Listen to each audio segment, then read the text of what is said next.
এই রমজানে একটি নামাজের কথা বলবো, শত কষ্ট হলেও এই নামাজটা আপনি ছাড়বেন না, একবার হলেও এই নামাজটা আপনি পড়বেন।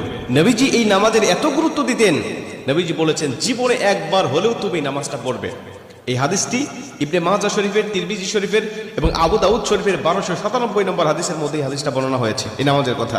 নবীজি তার চাচা আব্বাস রাদিয়াল্লাহু তাআলা আনহুকে ডাক দিয়ে বলছেন, চাচা আমি আপনাকে এমন একটি নামাজের কথা বলছি, এই নামাজটা আপনি প্রতিদিন একবার হলেও আপনি আদায় করবেন। চাচা যদি প্রতিদিন সম্ভব না হয়, অন্তত সপ্তাহে একবার হলেও আপনি নামাজটা পড়বেন। যদি সপ্তাহে সম্ভব না হয়, তাহলে আপনি মাসে অন্তত একবার এই নামাজটা আদায় করবেন।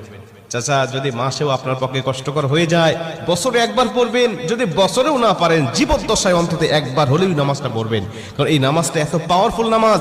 এই নামাজটা আদায় করার কারণে আপনার প্রকাশ্যে অপ্রকাশ্যে যত গুনাহ করেছেন, আপনার ইচ্ছায় অনিচ্ছায় যত গুনাহ করেছেন, আপনার অতীত জীবনে যত গুনাহ করেছেন, সব গুনাহ আল্লাহ আপনাকে ক্ষমা করে দিবে।